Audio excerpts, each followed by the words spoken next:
Welcome to the Feel Better, Live Better podcast. Our goal is to provide you insightful conversations about all things health and wellness. We dive into the stories, science, strategies that help you optimize your well-being, physically, mental, and emotional health. Each episode features engaging discussions with health experts, real-life success stories, and practical advice to empower you on your wellness journey. Whether we're breaking down the latest medical advancements, exploring holistic health solutions, or chatting about everyday habits that make a difference, our goal is simple: to help you feel better and live better. Tune in for inspiring narratives, expert consultations, candid conversations that bring health to life, one talk at a time.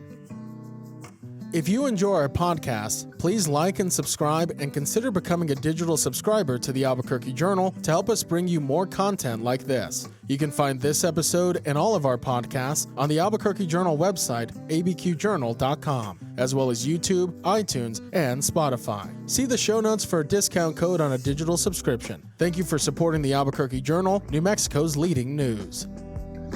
Welcome back to the Feel Better, Live Better podcast. I'm Kristi Furry.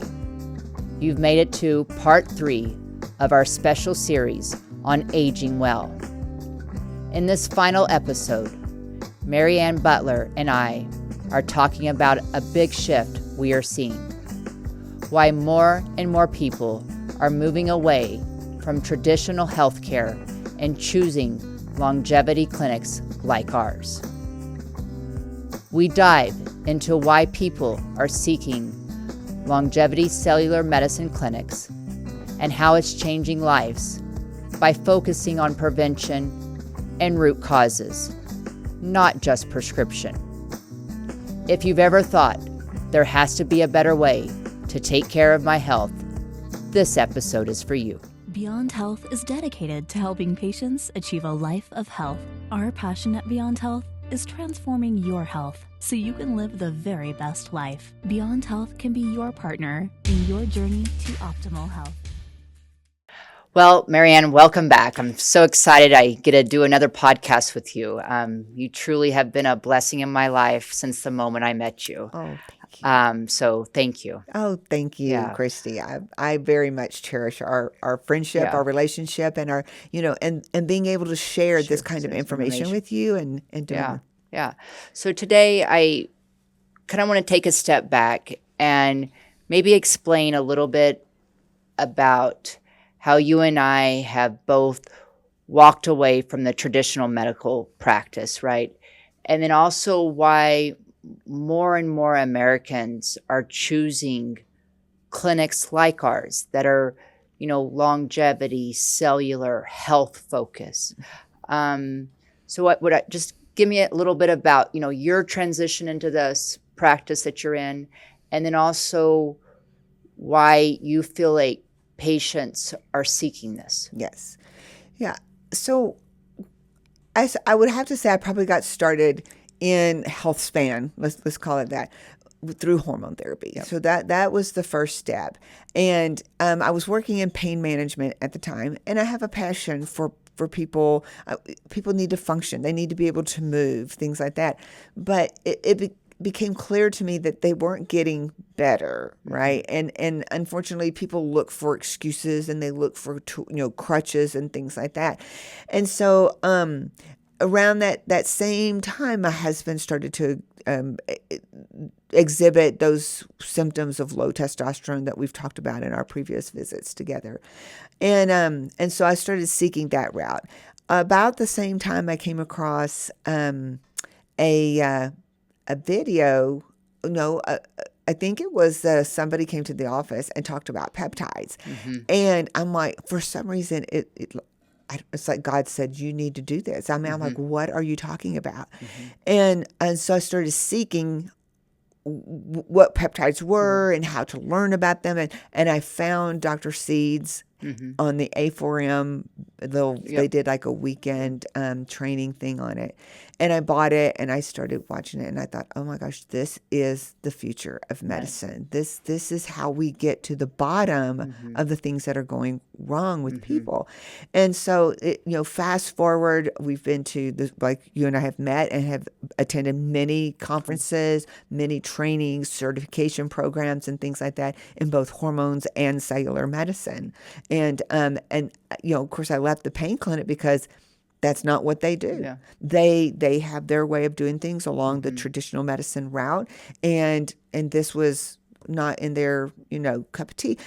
And then also too, because insurance doesn't cover it, right? And so when you're in a traditional standard of care environment, you have to be cognizant of what insurance will cover and what you do. And so that insurance is not going to cover this. Yeah. And so, I stepped away from that and continued in this endeavor to improve patients' health from the root cause. Yeah. Yeah.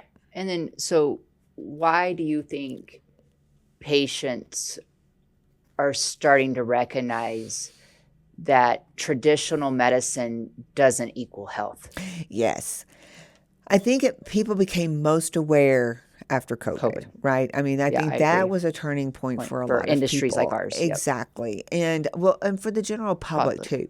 It's like, why is everybody so sick? Yeah. Why did this affect so many people? Why did this affect my family? Why did this affect me? And so they started taking stock of when I go to my doctor, and allopathic medicine is good. There's good things that come out of it. I don't want to sound like it's not a good thing, but when like we've heard women say, I've gone to my doctor, I'm tired, I don't feel good, I'm gaining weight, I'm constipated, my hair's falling out, my skin is dry, and I don't want to have sex with my husband anymore. And I go to my doctor and they run their labs and they say everything's fine. I'm not fine, they say to themselves. And so they start seeking clinics like ours, people like us that are saying, we don't look at the labs the same way. Correct. We want to get to the root cause of your symptoms and your issues. And so that's what they're looking for. I want to feel better. And then once I start feeling better, you know what? I want to live better. I want to age better. And I think that people are starting to go, I don't want to have cardiovascular disease. I don't want to have diabetes. I don't want to have high cholesterol. I don't want to take that cholesterol medicine, And so they're looking for practices like ours. Yeah. Well, and I also think, patients are recognizing, and again, like I know you and I are on the same page. Pharmaceuticals are amazing medications, right? So it's not like you and I are anti-pharmaceutical. But there's a time and a place. And, there is no reason for someone to have high cholesterol that has been created by a metabolic disease that could have been taken care of, and it still can. And so, could have been taken care of with fixing their insulin resistance, optimizing hormones, and helping them understand, that life change can still be created no matter at what phase of life you're at. Right. And I always, when patients come to me, I was like, look, I put everybody in my brain kind of on this paradigm, right? In the sense of I literally will see a patient and I'll say, how close are you to wellness versus how close you are to disease, right? And my goal is within a couple of months that dial is getting moved to that wellness. I love that. And, at the end, I want, I literally see the little stick person right in my brain of getting that dial moved to wellness. And then, going back to the insurance, I think a lot of viewers might think, well, I can't afford to go to a clinic like ours. But there is a lot of things that can be accomplished. And I tell people, I was like, look, insurance tells you what your health is worth. Insurance also tells me what I'm worth. And I'm not okay with that. They don't want to appreciate the knowledge that I have from the countless hours of certifications we've done, article reading, everything that you and I have done to develop a true cellular practice. And, if they would look at it from a cost perspective, I can promise you we're a lot cheaper in the long run than you getting cancer, getting a hospital bill because you were in for a cardiac event or cognitive decline. I mean, yes. Those are multi-billion-dollar diseases in our healthcare market. Yes. And so, that's something that I always stress to people.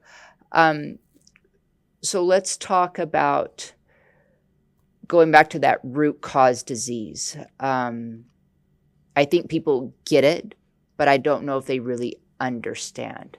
So explain to our viewers when we say we get down to the root cause of the disease. Go a little bit in depth in there. Okay, yeah. So what I'm saying is, for instance, let's look at hormones. Okay, so if you're having hot flashes, I'm not going to just give you a medication to solve your hot flashes, right? I'm not going to give you, in some cases, providers will give them an antidepressant, right? I'm not going to just give you something to resolve the symptom. I want to know what's causing the hot flashes. What's causing you to have, this joint pain? What's causing you to feel tired all the time? What's causing you to not sleep? What's causing you to have gastric reflux? I'm not going to throw in a omeprazole at you. I want to know, why are you having gastric reflux? What's causing these things? This is when we talk about root cause, right? Hormones, what's going on the cellular level, right? What do we need to address at that cellular level as close as we can get to it in order to resolve this symptom? Because this symptom is representative of a process that is going on, right? That can lead you down a path where you don't want to be, where now you find yourself with, esophagitis and having to, go in and have surgeries done or something like that. Even in joint deterioration, it's like, okay, cut out the sugar, right? Because sugar is very inflammatory to the body. It breaks down cartilage, right? It causes you to carry more weight than your joint is ready to carry, right? So these are also root cause things. There's things that you as an individual can change in your lifestyle and habits, right? That get down to the root cause. Or there's hormones, or there's peptides. So that's what we're looking at. We're looking at, when we say root cause, what is causing you to have this symptom that brought you here today? Excellent answer. And so let's also talk about labs, because the majority of our patients, they've already seen their primary and they've been told, well, they say everything is normal, so there's nothing, going back to your point, here's your antidepressant, here's your sleep medication, oh, here's your blood pressure medicine, and oh, let's put you on a statin because your numbers might be getting a little high. Right. So let's talk to the viewers about how you and how do we approach labs differently? That normal is not optimal. And also making sure that our viewers understand that, reference ranges. If you look at 5 different labs, every lab's gonna have a different reference range. Yes. But what I think our viewers do not understand, that these reference ranges are not based off of a well population. Correct. These labs that they came up with are based off of an average population, that some might be well, but a lot of them are sick. Right. So those numbers are going to be skewed. Exactly. Because So who goes and gets their labs most often? The well person? no, The sick person. the sick person. So yeah, that's a good point. So actually, most labs are based off of the sick right. population. That's right. Yeah. Exactly. So explain, like, when you're going through labs with a new patient that might be coming to you, just so our viewers understand, in case they come to one of our clinics, that they kind of understand what they'll be experiencing from a lab perspective. Sure. So we order a specific panel of labs, right, that we know most addresses the most common diseases and disorders that we see, right? So insulin resistance, hormone levels, thyroid, cholesterol, those kinds of things, and some of your vitamins, right? Because I mean, there's like not enough discussion or awareness of the importance of vitamin D. Right. So we're going to order those labs, right, that help us to get to that root cause of what's going on. And then when we look at those labs, we're not going to look at them according to the ranges of old, tired, sick people. Correct. We're going to look at them according to what the studies have shown us is actually most beneficial in your health. So when the studies say that an insulin of 7 or less is most healthy if you're fasting insulin. If you're 13, 14, or 15, you're still in the range. Yeah. But you're on your way to insulin resistance if you're not already there, right? Yeah. So we don't want to wait until you've got a full-blown problem. It's like you and I look at it like we see you heading, like you said, on that spectrum, we see you heading in this direction of insulin resistance.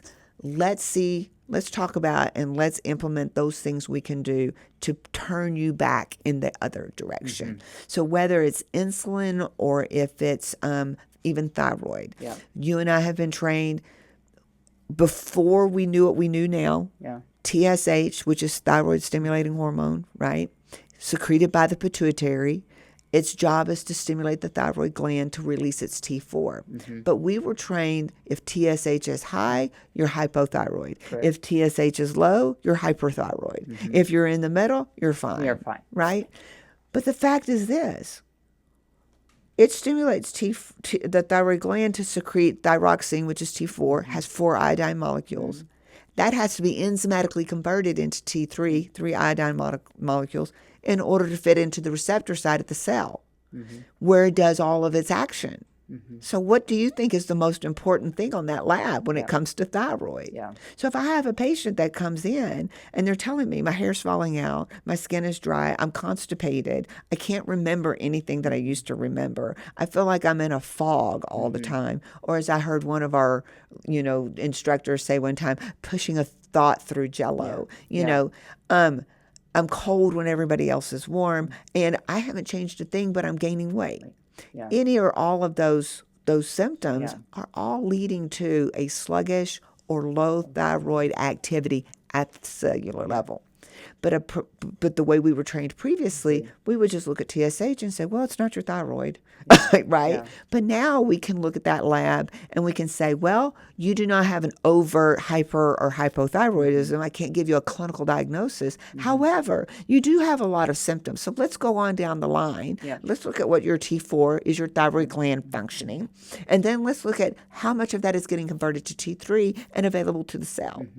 That's how we look at labs. Well, and I think, like testosterone for men, as you and I know, the ranges on the majority of the labs are 300 to 1200. It's ridiculous. I mean, what the heck? Like, really? And yet, if you're 305, you're good. You're good. You're good, right? And as you and I know, for, brain protection, cardiovascular disease, I mean, optimal is above 900. Yes. Right? And some would argue even a little bit higher than that, which is fine, but like minimal 900. And nothing saddens me more than anything when I have a male patient come that has seen a traditional medicine. And again, not to knock them, because they only know what they know. Yeah. Well, and you and I were both in that world, right? That, has a testosterone in the 400s, but they are suffering, from a physical, emotional perspective, right? And, it's just, there is absolutely ways to create life change for these patients. And I think that's what's so unique about clinics like ours, cellular, longevity, health clinics, wellness clinics. There is no reason we can't stop aging, but we can help you age to a younger self. Correct. Right. Like, yes, I can't stop you from coming 65 to 66, but yet I can help you age to a younger self. Right. And the answers, and it doesn't take a lot of money to do it. No. I mean, the basics, hormones. I mean, the majority of people nowadays can afford hormones are relatively cheap. I mean, when you really break it down, sure, it is not an expensive treatment. How much are you spending to go out to eat every day at lunch? Yeah. Or down at Starbucks. Or at the nail salon. I mean, really, when you put this into perspective, what is more important? Yep. Yeah. Well, and then, just meeting people where they're at in the sense of, I know there's not one appointment that I have that I do not talk about. What does your movement look like? Mm-hmm. What does your food look like? Because, you can do so much with just moving on a regular basis and cutting out the crap in your diet. Yep. The analogy I use from a good friend of ours is, if it's not picked, pulled, or killed, we probably shouldn't be eating it. Right. Right. Yes. And I say that term a lot because patients can remember that. Mm-hmm. They usually chuckle, laugh a little, but it's true. It is. It's, if you have to open up a bag or unwrap something from a fast food place, we probably shouldn't be eating it. Exactly. And I think, clinics like ours, you get those intentional touch points because we can have the most phenomenal hormone going for you, right? Mm-hmm. Have your labs looking great. We can have you on all the peptides and then the supplementation that comes. But at the end of the day, if you're not focusing on your own health, as far as, the 3 pillars being food, exercise, and sleep, you're never going to see the full impacts. And, and sadly, those are the patients that don't make those changes, that go back to those traditional medicine models, that actually end up getting sicker, because they're practicing. And again, not hacking, I don't want this to be that we're attacking. Bashing, because it's, we need that system. Yes. We still need that system. Sure. But we don't practice disease medicine. No, we don't. I don't even like disease in my clinic. You know what I'm saying? Like, right. My goal is to, when I look at my patient panel, I don't want to have disease in my patients. I want to have health. Yes. Right. And, I think with social media nowadays, there's so many influencers out there that are actually helping us. I mean, the legitimate ones, but for the most part, those influencers are bringing some light to this area of medicine, because as you and I, it truly is a specialty. Sure. Right. We're not family practice. We're not we truly are a specialty clinic. Yes. And something that needs to be looked at that way. And I hope, our viewers can see us that, we're not a primary care. Can we take care of some primary care needs? Absolutely.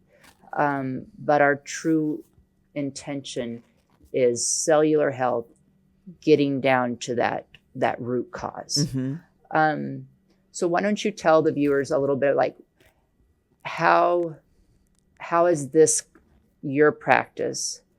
How has it impacted your life? Like, where do you see your life progressing to, and how has it impacted it right now? Yes. Well, personally, because I do all the things I ask of my patients, right? My husband does all the things that I ask of my patients. So we kind of consider ourselves, to be responsible role models, right? I used to say guinea pig, but responsible role model sounds better, right? But my husband's 72 years old. He still works out 6 days a week. When he goes for, say, the insurance requires a checkup, right? They come and they say, "What medications are you on?" He goes, I'm not on any medications." They're like, "None?" He's like, no, I do my hormones. That's about it. Take some supplements or vitamins, that kind of thing. And they're like, oh, do you have high blood pressure? Well, no. Do you have high cholesterol? No. He doesn't have any of those things. He's 72 years old. It's almost unheard of, right? And he says, I feel like I'm in my 40s, because he still goes and does and moves and, and enjoys life, and I mean, I'll be 63 Monday, I'm like, so I want for my patient population, the people who come to me to go, I want to be like you. I want to be healthy. I want to feel good. I want to, I don't want to be taking all these medications, things like that. That is so rewarding to me. And to have patients come back and go, oh my gosh, I feel better than I've ever felt before. That's rewarding. And I know, like that we've got them on the right trajectory. It's just keeping them on that path, right? Because it's easy to kind of fall off the wagon kind of a thing. But I don't look at this as being a strict thing. No. This is a lifestyle choice. Yeah. I choose to eat more proteins. I choose to eat good carbohydrates like sweet potatoes and jasmine rice and more broccoli. And it's disappointing the number of people that, when we were brought up and my generation especially, we were brought up on vegetables, but there's a whole generation of people out there that were not brought up on vegetables. They were brought up on chicken nuggets and French fries, and they'll say, oh, I don't eat vegetables. It's because you don't have a taste for vegetables. But I assure you, if you stop the junk and you start adding some vegetable, whatever your favorite vegetable is, it doesn't matter. Find one you like. Start adding some vegetables back in. Your taste buds will change, and your body will thank you. So we try to be role models and coach our patients in that right direction. And that to me is most rewarding, because I know that I'm improving your ability to spend time with your grandchildren when you get to be, in that retirement years. Yeah. I think for me, I've opened up my first practice in 2014. Before then I kind of did it all. I was in the ER as a provider, as a hospitalist, primary care. And, there was a couple, but I think the biggest thing when I was a hospitalist, I felt like I was discharging people sicker than they were when they came in because of the amount of medications, these antibiotics because I knew enough at that point in my life that I knew what I was doing to that gut. I was kind of powerless. Right. I felt like my hands were tied. I would recommend a few supplements here and there, but as a, hospitalist, my job was, admit and discharge and manage in between. Right. But, I knew I was sending these patients home sicker than what they came to. And so, that was a big, in 2014 when I opened, I wanted to understand the why of why do we have gut issues in this society? What is all this leading to? And then, myself, being a college athlete and having to deal with as most long distance runners, we have terrible guts, right? And I was in my, I think 28 or so around that time, or 32, maybe somewhere there. And, I was really dealing with some gut issues that I didn't understand why was this happening to me. So there was a couple of pivotal things that started me down this pathway, led me to opening up my first practice in 2014. And then through the years, I've just expanded. I started with hormones and then felt like I got, good at understanding hormones, what I needed to do with that. And then layered in the pieces with the peptides and supplements, and then now the fancy stuff of stem cells. But the thing that keeps me driving every day is the ability to truly create life change in patients, because there's no reason not to have a quality of life. With the technology that's out there, I don't care what social economical status you're on, there is no reason that you can't have health. Right. Like it's really that simple.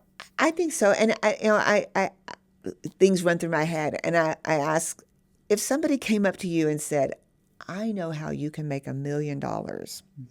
Yeah, I know how you can make $1 million. Just follow me. Do what I tell you to do. Yeah. Right? Is there anybody that wouldn't like follow that guy, that gal, you know? No. But we say, I know how to help you live healthier and longer with less disease. And will in the long run cost you less because you're not spending so much on pharmaceuticals. Come follow me. Yeah. Well, I don't know. How much does my insurance pay for it? No, but go ahead, let them pay for it, and we'll see you in the hospital. Exactly. It kind of blows my mind, and why everyone wouldn't say, I want that. Yeah. I want to be healthier. I want to feel good. I want to, feel good about myself. And I want to know that I'm lowering my risk for all-cause mortality and all-cause diseases. Well, I think that's a good point, because, a lot of our patients are doers that come to us, right? And, that's a true statement that if you follow me, you can make $1 million, which, if they're well, they probably have the ability to make $1 million plus. Exactly. Which, that's a very true. So in wrapping up, I want the viewers to know where they can find you. I know you do telemedicine. So just tell us, where you're at, and then I'll kind of close with myself. Yep. I'm in Lumberton, Texas, which is like southeast Texas, close to the Louisiana border between Houston and Lake Charles. And my clinic is at the Wellness Firm, and you can find us at www.wellness-firm.com. And yes, we do. I have a collaborating physician, because in Texas I have to have a collaborating physician that works with me. So if we have out-of-state people, we can take care of them also.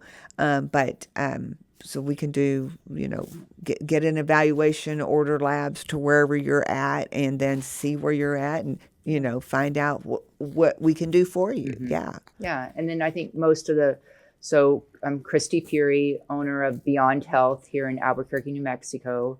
We're over on the Coors, and we can be found at www.beyond-health.com. So anyways, this was enlightening. I hope our viewers got something from it, and that they understand that health is not out of reach for, I don't care where you're at in your life. How old you are, how far you think you've gone. Yeah, there's still that ability to truly have health. All you have to do health. is make a commitment, be determined. Yep. All right. Thank you, Mary. Thank you.